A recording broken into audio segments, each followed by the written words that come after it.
anak-anak. Pagi, Ibu. Apa kabar hari ini? Baik, Ibu. Oke, baik. Baik, sebelum kita memulai kegiatan belajar kita hari ini, Ibu meminta salah satu dari kalian untuk membawakan kita dalam doa.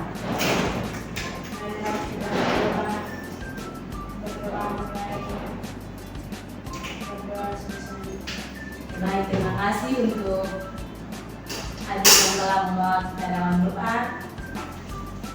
Oke, baik, sebelum kita melanjut ke materi kita hari ini, terlebih dahulu Ibu mengecek kehadiran ya. Baik. Magdalena Unya, Hadir, Ibu. Melisa Tahan, Hadir, Ibu. Putri, Hadir, Ibu. Cece, Hadir, Ibu. Atri. Hadir, Ibu. Oke, baik, semua hadir ya. Hadir, Ibu. Oke. Baik. Sebelumnya sudah siap untuk menerima pembelajaran hari ini? Siap, Oke. Sebelum kita melanjut ke pembelajaran kita, Ibu mau ini kenapa kelas kalian kotor sekali? Tolong ini apa? Bersihkan dulu. Lihat di bawah kolom kursi. Itu ambil ini Yelti. Baik, kita belajar itu kelas harus bersih ya, supaya kita bisa belajar dengan tenang dan ceria. Oke. Sekarang sebelum kita melanjut ke materi kita, Ibu mau tanya, ada yang masih ingat materi kita minggu lalu? Sudah lupa ya, sudah seminggu jadi sudah lupa. Jadi materi kita minggu lalu itu kelarutan dan hasil kali kelarutan. Oke, ada yang tahu apa itu kelarutan? Bisa?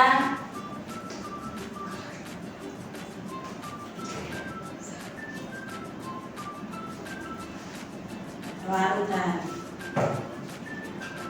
Diminta dua orang, satu menjelaskan apa itu kelarutan dan satu lagi menjelaskan apa itu KSP. Oke, Yelti.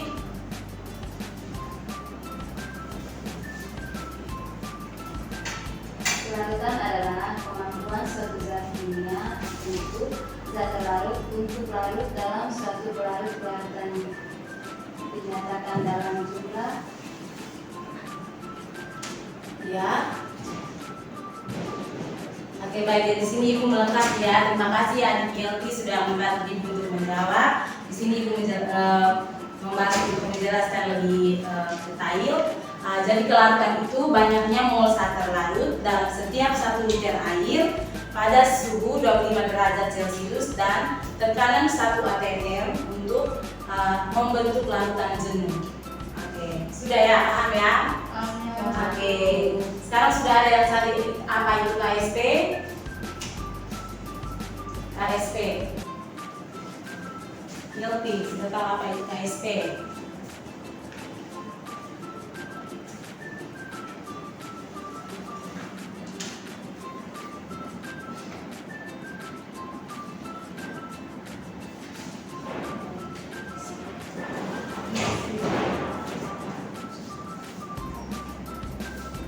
KSP.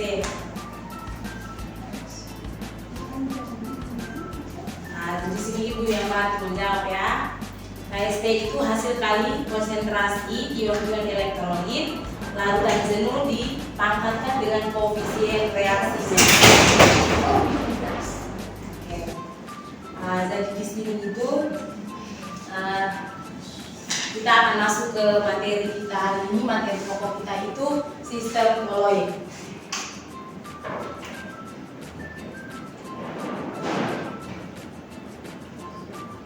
Oke, sebelum itu Ibu ingin memberitahu tujuan pembelajaran kita hari ini itu apa.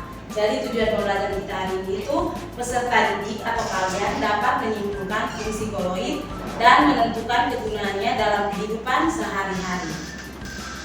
Oke, jadi pembelajaran kita hari ini itu tentang sistem koloid. Dan di sini Ibu mau bertanya, ini ada yang tahu perbedaan antara larutan, koloid, dan suspensi? Larutan, oke Lisa, silakan. Larutan adalah ukuran partikel sangat kecil sehingga tidak dapat dibedakan dengan mikroskop. Untuk koloid adalah ukuran partikel lebih besar dari larutan tetapi masih cukup kecil untuk membentuk campuran yang homogen. Sedangkan untuk suspensi adalah ukuran partikel sangat besar sehingga campuran tidak homogen dan partikel dapat mengendap. Oke, baik. Terima kasih untuk jawabannya dari Lisa. Jawabannya sangat tepat. Jadi di sini itu sistem koloid. Jadi koloid itu adalah suatu campuran heterogen.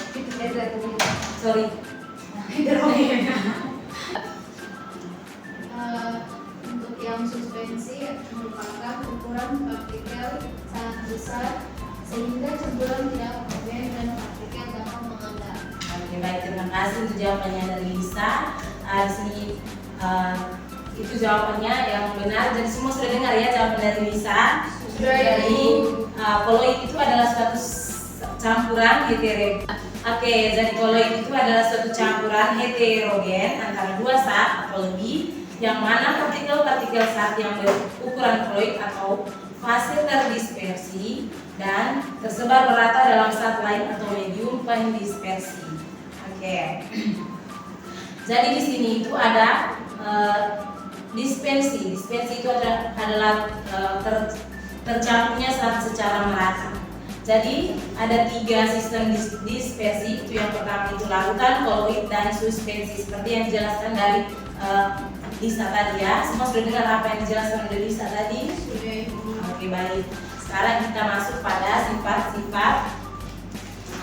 sifat-sifat dari koloid. Jadi yang pertama itu ada efek tindal. Efek tindal. Ada yang tahu apa itu efek tindal?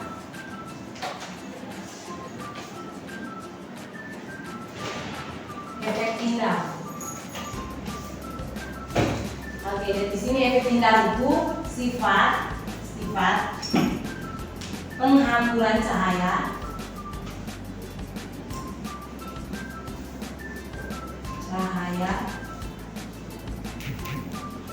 Catat ya, apa yang dicatat di depan.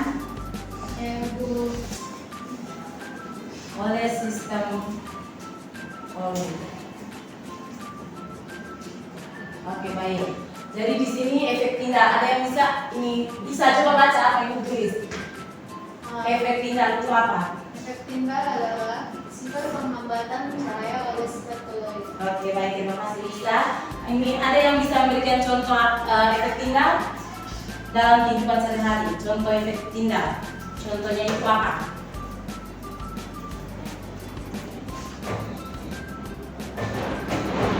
Contoh efek tindal. Tidak tahu? Oke. Contoh efek tindal itu seperti sorotan lampu pada malam hari. Ada yang sudah pernah lihat di malam yang gelap itu ada lampu yang disorot ke dinding atau ke daerah yang gelap. Itu contoh efek tindal. Ya, Bu. Sorotan lampu pada malam hari ya. Oke. Terus yang kedua, sifat yang kedua itu gerak drone. Gerak drone. Jadi di sini gerak drone itu gerak siksa. Gerak siksa.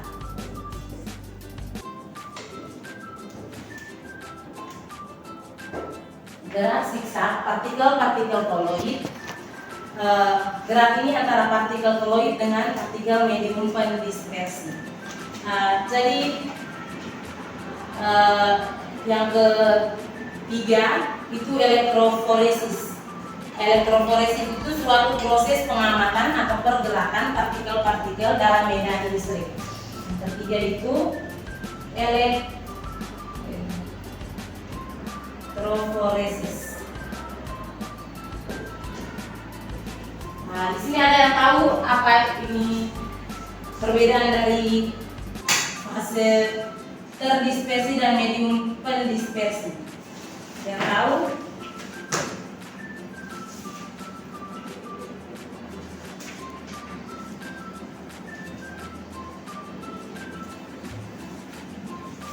Ada yang tahu? Itu jenis-jenis koloid itu ada dua, fase terdispersi dan fase medium pendispersi.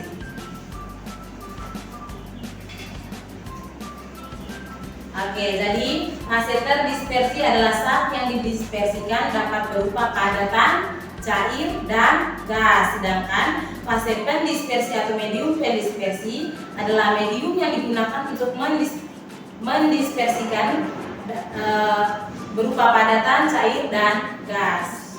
Oke, di sini Ibu memberikan contoh dan jenis-jenis koloid. Oke, contoh yang pertama itu ada sol padat. Itu dia medium pendispersinya itu padat, terus fase terdispersinya itu padat juga, dan contohnya itu seperti kaca berwarna atau paduan logam dan intan yang hitam. Terus contoh yang kedua itu sol. Sol itu medium pendispersinya itu cair, terus fase terdispersinya itu padat. Contohnya itu seperti cat, tinta, semir cair, atau tepung dalam keadaan dicampur dengan air. Oke. Terus contoh yang berikut itu emulsi. Emulsi itu dia medium pendispersinya itu cair, terus fase terdispersinya itu cair. Terus contohnya itu seperti keju, mentega. Terus kalau itu emulsi padatan. Kalau emulsi cair itu contohnya seperti susu, santan, es krim, lotion, mayones. Nah, itu contoh emulsi. Oke, sekarang kita lanjut pada pembuatan koloid. Jadi di sini koloid dapat dibuat dengan menggunakan partikel-partikel larutan menjadi partikel-partikel berukuran koloid atau mengubah partikel-partikel suspensi menjadi partikel-partikel berukuran koloid. Oke. Kemudian yang berikut itu kita lihat tentang metode kondensasi. Jadi di sini metode kondensasi itu adalah metode yang membuat partikel-partikel kecil larut atau ion, atom, dan molekul bergabung menjadi partikel yang berukuran koloid. Jadi metode kondensasi meliputi reaksi redoks, reaksi hidrolisis, dan reaksi dekomposisi rangka. Di sini yang pertama itu ada contoh reaksi redoks. Reaksi redoks itu reaksi di sini Ibu ambil reaksi pembentukan koloid melalui mekanisme perubahan bilangan oksidasi. Jadi contohnya itu seperti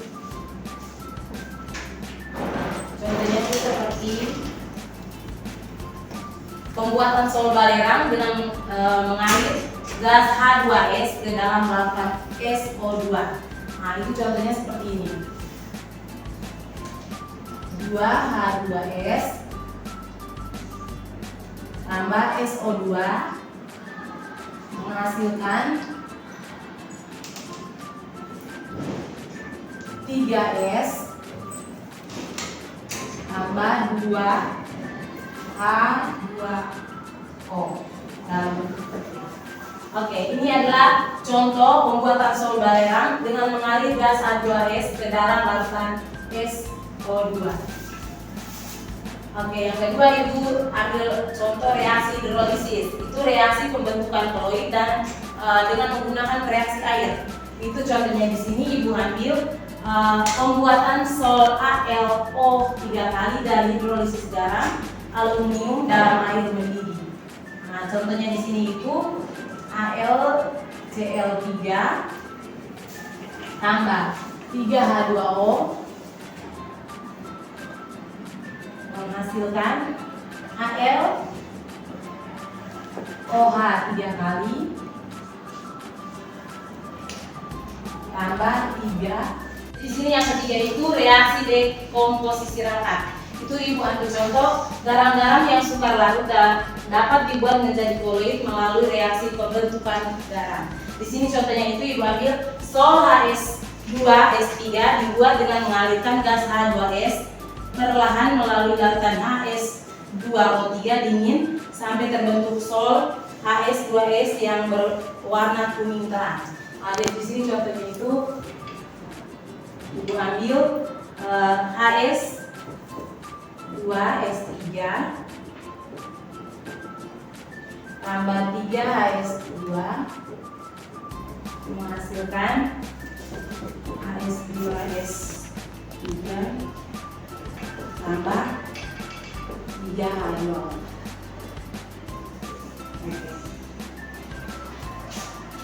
Jadi itu ada 3 contoh yang Ibu ambil itu dari yang pertama itu dari reaksi redox, terus reaksi hidrolisis dan reaksi dekomposisi rata. Oke, sekarang kita lanjut. Ada metode dispersi. Metode dispersi itu metode yang membuat partikel-partikel besar dipecah menjadi partikel-partikel berukuran kecil. Oke. Yang berikut itu kita masuk di pemurnian koloid. Pemurnian koloid itu bertujuan untuk menghilangkan ion-ion atau molekul-molekul kecil yang mengganggu kestabilan sistem koloid. Pemurnian dapat dilakukan dengan metode. Ada 2 metode. Ada 3 metode. Yang pertama itu dialisis. Dialisis proses pengalian partikel koloid dari ion-ion yang terdispersi sehingga ion-ion tersebut dapat dihilangkan. Terus yang kedua itu elektrodialisis. Itu merupakan proses dialisis di bawah pengaruh medan listrik. Dengan adanya medan listrik maka proses dialisis akan berlangsung dengan lebih cepat. Terus yang ketiga itu penyaringan UV. Itu merupakan asalin yang telah dimodifikasi sehingga ukuran pori-pori menjadi berkurang. Terus yang terakhir di sini itu ada koloid Loewiel dan koloid Liouville. Koloid Liouville itu atau suka cairan itu adalah koloid yang memiliki gaya tarik menarik yang cukup besar antara fase terdispersi dan medium pendispersi. Terus yang berikut koloid Liouville atau tidak suka pada cairan adalah koloid yang memiliki gaya tarik atau tarik menarik yang lemah atau tidak memiliki gaya tarik menarik sama sekali antara partikel terdispersi dengan medium pendispersi. Oke, baik. Jadi materi kita sampai di situ. Sekarang Ibu minta kalian bentuk dalam 2 kelompok, kemudian kerjakan LKPD yang telah disiapkan di sini ya. Baik.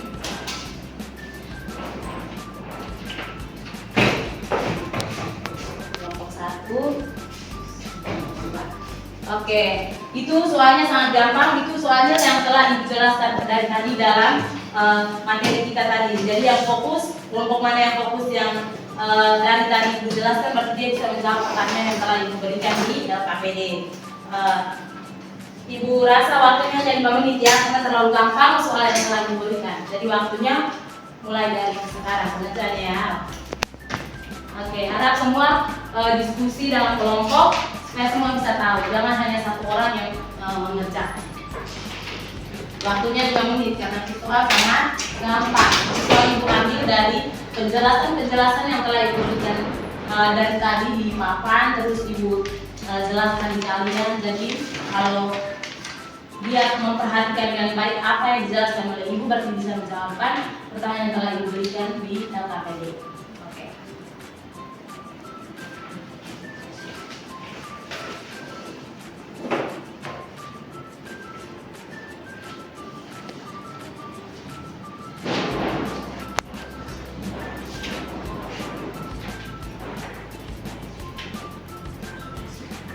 Oke, waktu habis.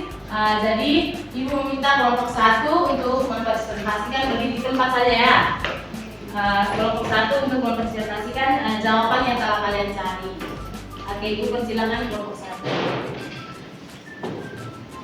Baik Ibu, terima kasih atas kesempatan yang telah diberikan kepada kelompok kami.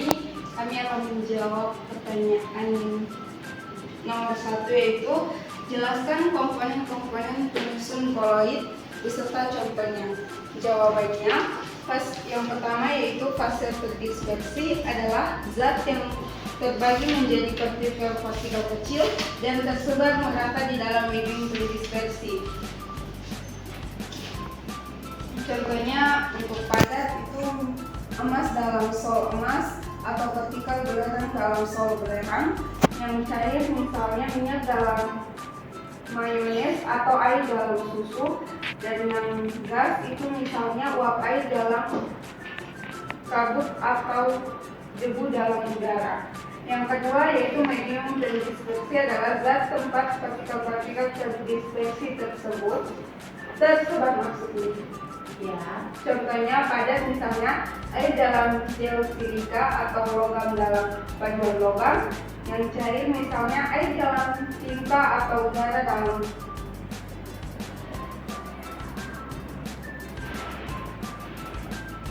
Yang berikut gas misalnya udara dalam aerosol atau asap.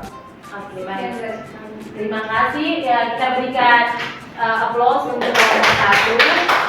Oke, jadi kelompok 1 sudah mempresentasikan apa yang mereka diskusikan. Jadi dari kelompok 2 ada tanggapan atau pas dari jawaban yang telah diberikan oleh kelompok 2?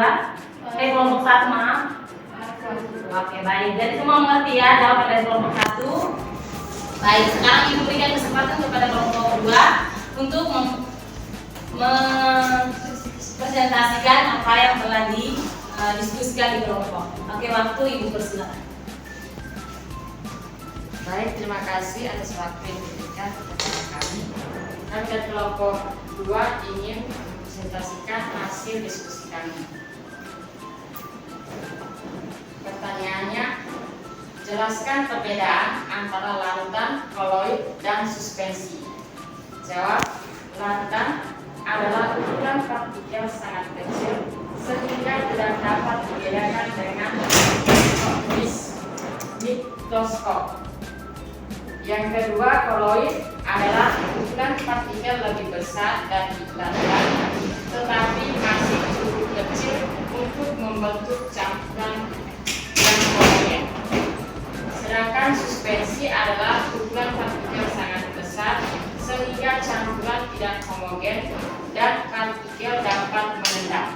Oke, baik. Terima kasih untuk jawaban yang telah diberikan oleh kelompok 2. Kita berikan aplaus untuk kelompok 2. Oke, jadi kelompok 2 setelah menyampaikan apa yang mereka diskusikan. Jadi dari kelompok 1 ada tanggapan atau sudah pas apa yang diberikan oleh kelompok 2? Pas, Ibu. Oke, baik. Jadi jawaban kalian hari ini tentang LKPD yang diberikan itu semuanya benar.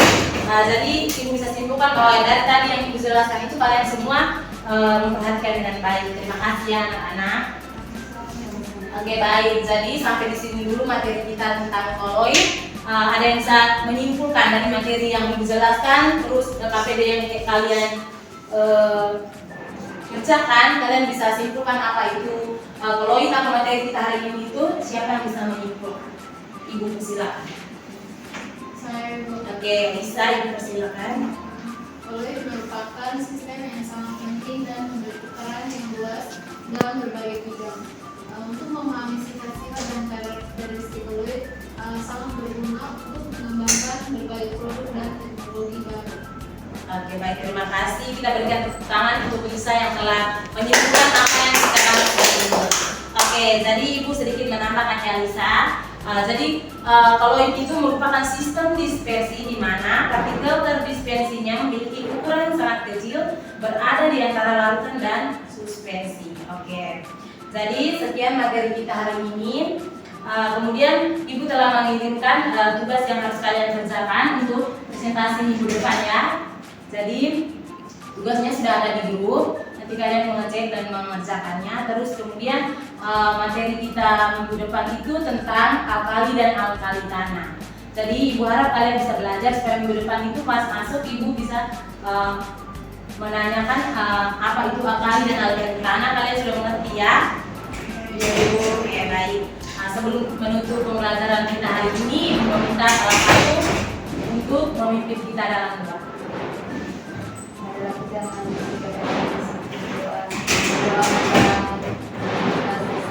Oke, baik. Terima kasih untuk Adik Yeldi yang sudah memimpin kita dalam doa.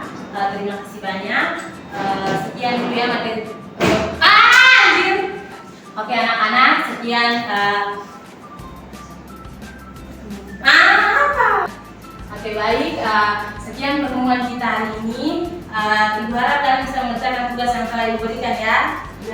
Oke, pulang hati-hati dalam perjalanan, yang bawa motor hati-hati. Oke, selamat siang untuk kita semua. Siang, Ibu.